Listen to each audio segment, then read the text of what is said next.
안녕하세요. 매일 새로운 사연을 전하는 읽어주는 사연 라디오입니다. 구독과 좋아요, 많은 공유 부탁드립니다. 오늘의 사연 시작하겠습니다.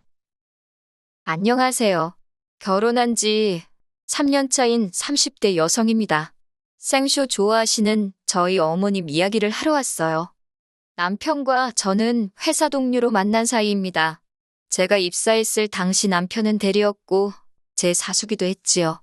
나이도 저보다 4살 많았는데 어찌나 친절하고 자상하게 가르쳐주던지 그런 남편의 모습이 참 인상적이대요. 이후로 저희는 몇 년을 좋은 직장 선후배로 지내다가 제가 이직을 하면서 연인 사이가 되었고 남편 나이가 32이 되던 해에 프로포즈를 받아 부부의 연을 맺게 되었습니다. 결혼 전에는 시부모님을 딱 2번 뵀는데 처음에 결혼 허락을 받으러 인사를 갔을 때와 상견례 자리에서였어요. 그래서 그때는 어머님 성격이 별나다는 걸 알아챌 겨를이 없었습니다. 아니, 오히려 자상하고 정이 많은 분이라고 생각했어요. 그런데 이게 웬걸 결혼을 하고 나니까 제 위로 형님이 한 분 계셨는데요. 그 형님이 어머님이라면 정말 이를 바득바득 갈 정도로 싫어하더라고요. 결혼 전에는 제가 따로 형님을 만날 기회도 이야기를 나눌 일도 없었으니 2분 사이가 안 좋을 거라곤 전혀 예상치도 못했는데 말이지요. 그래서 언젠가 한번 남편에게 물어봤는데 남의 가정에 뭐하러 쓸데없는 관심을 갖느냐며 싫은 소리를 하길래 더는 묻지 않았네요.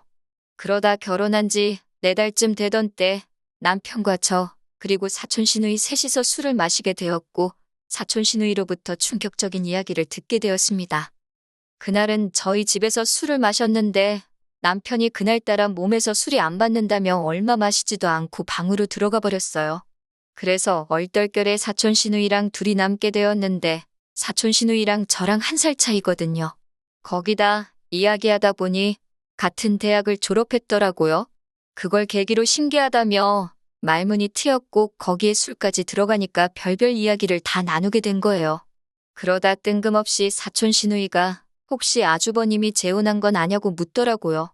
재혼은 또 금시초문이라서 정말이냐 물으니 자기가 거기에 얽힌 슬픈 사랑 이야기를 말해주겠다며 혼자 주절주절 떠들기 시작하더군요.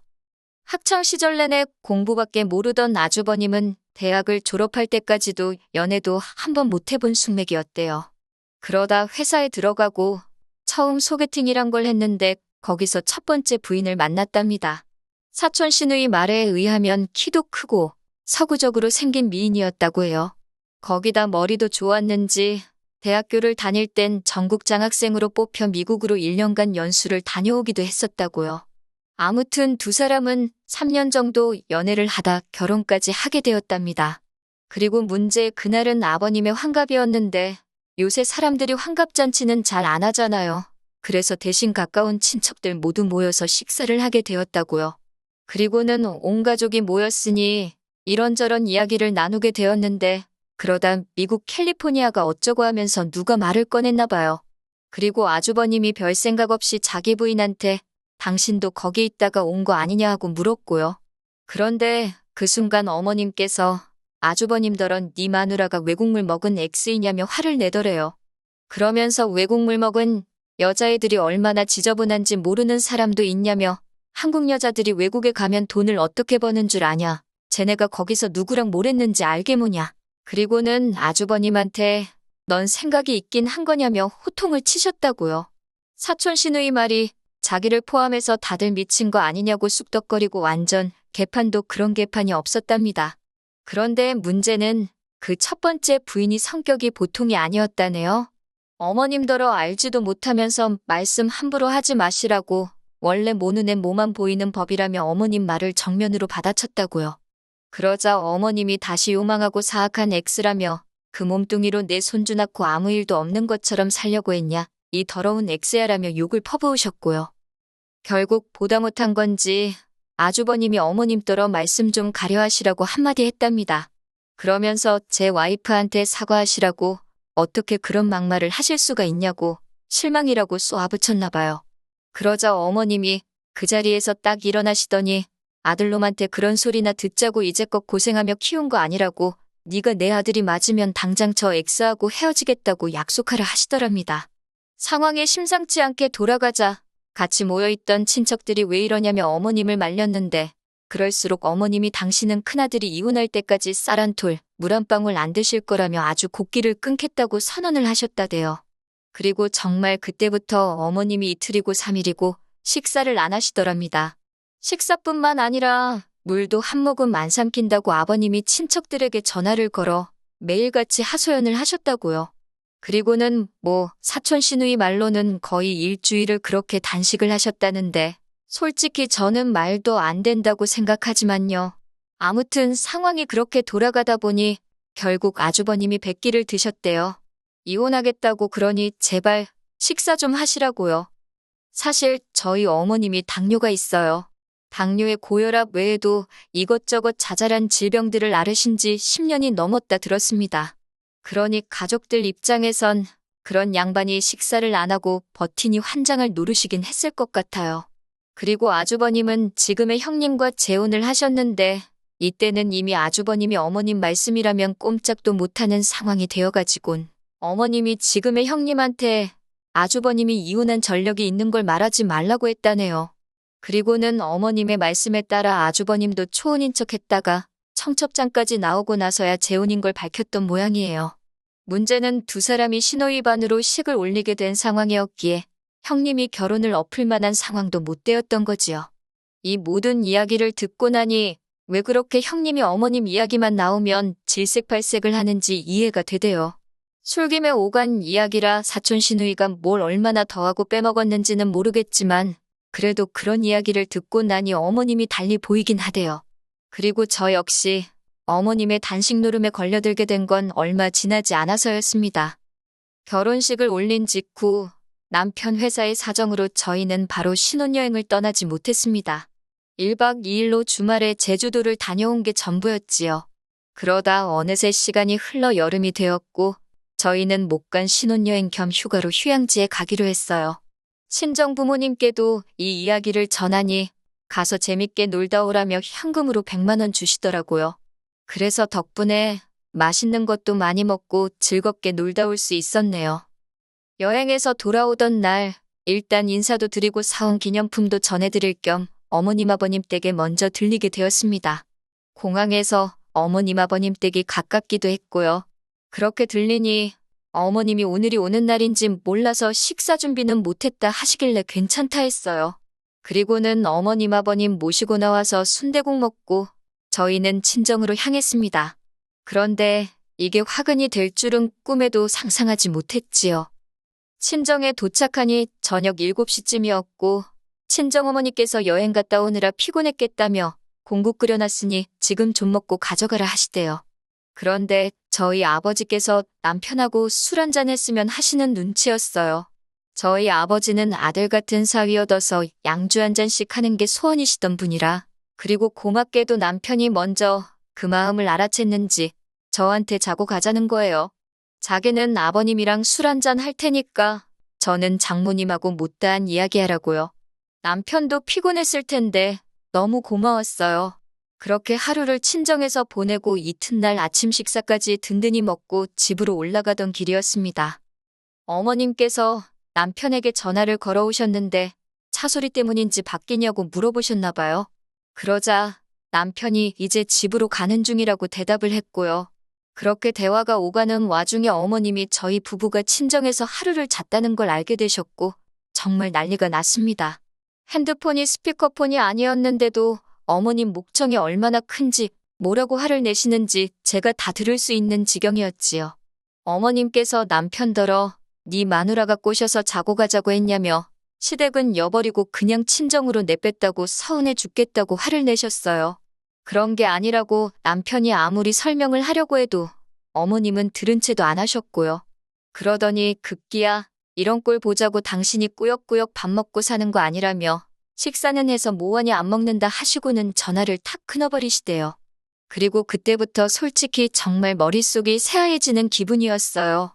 남편도 짜증을 내면서도 안절부절 못하는 눈치였지요. 결국 차를 돌려 다시 시댁으로 향했습니다.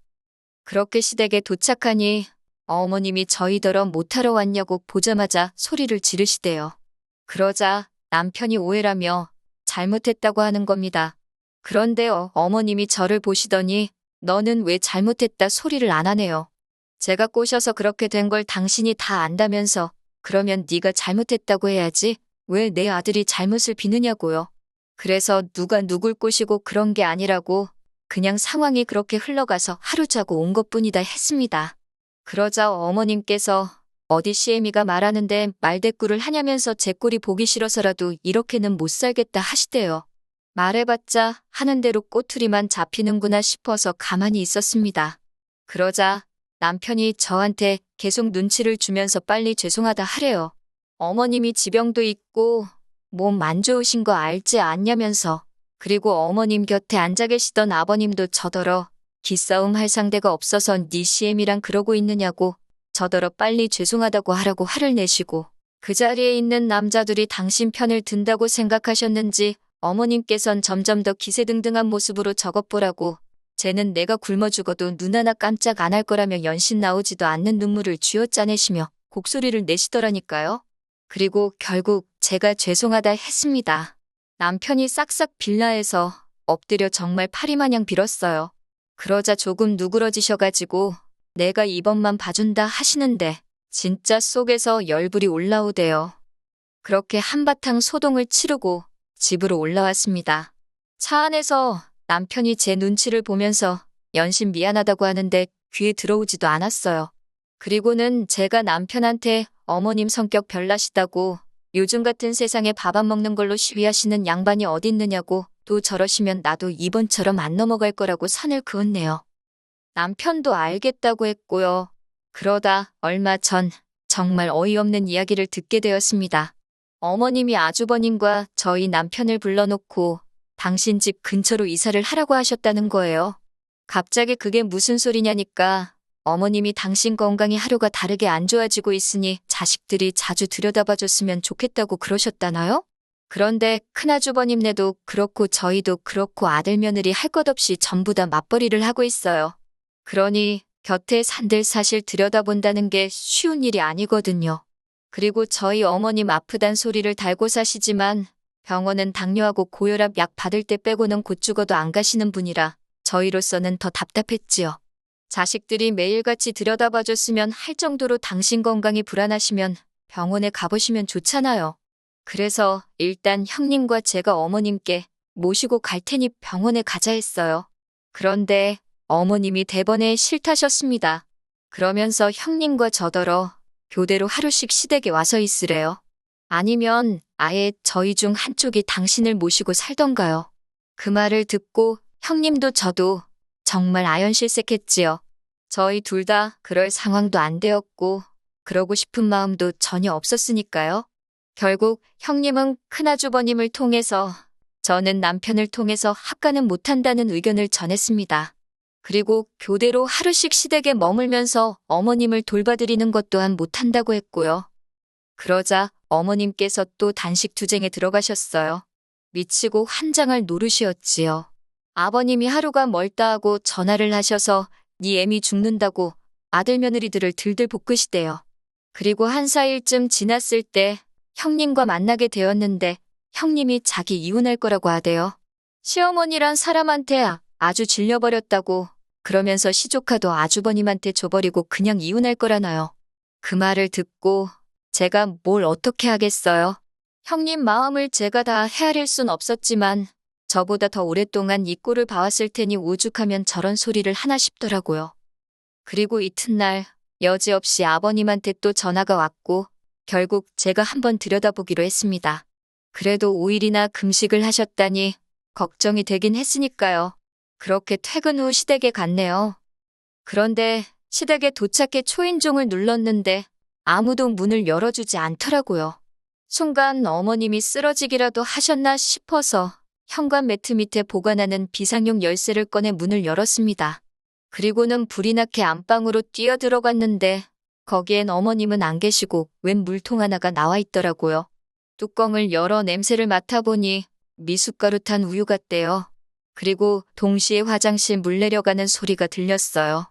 저는 얼른 물통을 제자리에 놓고 거실로 나왔고 곧이어 화장실에서 어머님이 나오시더니 저를 보고 아주 기겁을 하시는 거예요. 그러면서 저더러 연락도 없이 네가 뭐하러 왔냐면서 당신 죽었나 확인하러 왔냐고 막말을 쏟아내셨어요. 저도 상황 파악이 좀 되었던지라 어머님께 몸이 좀 어떠신가 해서 와봤는데 아직 정정하시네요. 그러고는 그냥 나와버렸습니다.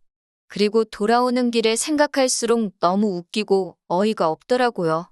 그냥 물도 아니고 우유에 미숫가루까지 챙겨 드시면서 무슨 단식 중이랍시고 자식들의 걱정과 염려를 인질삼아 협박을 하신 건지 싶어서 화도 났고요.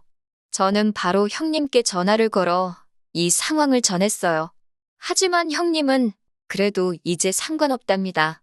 당신 결심은 굳어졌다면서 그래서 저도 그냥 알겠다 했어요. 그리고 집에 도착하니 저보다 일찍 퇴근한 남편이 근심 걱정 가득한 표정으로 소파에 앉아 있더라고요. 제가 남편에게 내가 방금 뭘 보고 온 줄 아냐며 어머님 집에서 본 미숫가루에 대해 이야기를 했습니다. 남편은 처음엔 믿지 않는 눈치였어요. 제가 그래서 남편에게 못 믿겠으면 어머님 모시고 병원에 가보자고, 병원에 가보면 어머님이 정말 식음을 전폐하셨던 건지 아닌지 알 수 있을 거라고 했지요. 만약에 내가 잘못 알고 경거망동이라도 한 거라면 어머님 모시고 살겠다고요. 저로서는 정말이지 인생을 건 게임을 한 거예요. 그러자 남편도 좋다고 하고는 저와 함께 시댁으로 향했습니다. 어머님께서 제가 다시 남편을 대동하고 와서인지 꽤나 당황한 표정이셨는데 그래도 그 와중에 왜 굶어 죽어가는 시애미 동네방네 구경시키려고 왔냐며 역성을 내시대요. 그 역성 내시는 모습이 절대로 며칠 굶은 분이라곤 할 수가 없었다는 걸 남편도 알아차렸을 거예요. 남편이 어머님 손을 꼭 잡더니 저희가 모시고 살겠다고 대신 조건이 하나 있다고 말문을 열더군요. 그리고는 지금 병원에 가서 어머님 건강 상태가 어떤지 식사를 며칠 동안 못 하시지 않았냐 그러니까 혈당이라던가 측정 좀 해보자 했습니다. 그러자 어머님도 눈치를 채신 건지 절대로 안 간다고 그러시는 거예요. 그리고 더 어이없던 건 그 신랑이 하는 과정에서 어머님이 뭘 드신 건지 트름을 꺽 하신 겁니다. 아니, 식사는커녕 물도 5일 동안 안 드셨다는 분이 트름이 말이 되나요? 결국 남편이 왜 자꾸 아버지하고 자식들 걱정하게 안 먹는 척을 하시냐고 한숨을 쉬며 한탄을 했어요. 그러자 어머님이 당신이 죽게 생겨서 미숫가루 좀 먹었는데 제가 그걸 그새 일렀다며 저더러 쌍욕을 퍼부으시대요. 그러면서 이제 너네가 같이 살자고 빌어도 당신이 안 산다고 네 형네랑 살면 된다고 큰 소리를 치시길래 저도 감사하다고 꼭 그러시라 했습니다. 남편도 진저리가 난다면서 적당히 좀 하시라고 어머님한테 한마디 했고요. 그렇게 집으로 올라오는 길에 남편이 저더러 미안하답니다. 원래 저런 분은 아니셨는데 언젠가부터 그렇게 자식들하고 남편 걱정시키는 재미로 사시는 분 같다고 자기도 한 장을 노르시라고요. 그래서 제가 괜찮다 했습니다. 이제 당분간은 못 그러시지 않겠냐고. 어머님도 시쳇말로 쪽팔리셨을 테니까요. 그리고 집안은 한바탕 난리가 났습니다. 어머님이 당신 미숫가루 드신 이야기는 쏙 빼고 저희가 찾아와서 행패를 부리고 갔다며 무서워서 못 살겠다고 너네랑 살아야겠다 하셨는데 아주버님이 어머님 덕분에 또 이혼당하게 생겼다며 제발 아들 살리고 싶으면 이런 식으로 나오지 말라고 선을 그은 모양이에요. 듣자 하니 형님께서 아주버님한테 어머님하고 자기하고 둘 중 한 명을 선택하라 했다네요. 그리고 아주버님은 이번엔 형님 편에 서셨고요. 그렇게 졸지에 저희 어머님 아들들한테 크게 미움 사시고 지금은 아버님을 통해서 당신이 얼마나 외롭고 힘든지 일방적으로 소식을 전해오고 계십니다. 여기에 대해서는 제가 달리 해드릴 말씀이 없네요. 괜히 잘못했다가 코 깨일까봐 무섭거든요. 어머님이 부디 당신 행동에 진심으로 후회하고 뉘우치셨으면 좋겠다는 바람입니다. 긴 이야기 들어주셔서 감사합니다. 오늘의 사연은 여기까지입니다. 구독과 좋아요, 알람 설정해주시면 앞으로 더 좋은 사연으로 찾아오겠습니다. 감사합니다.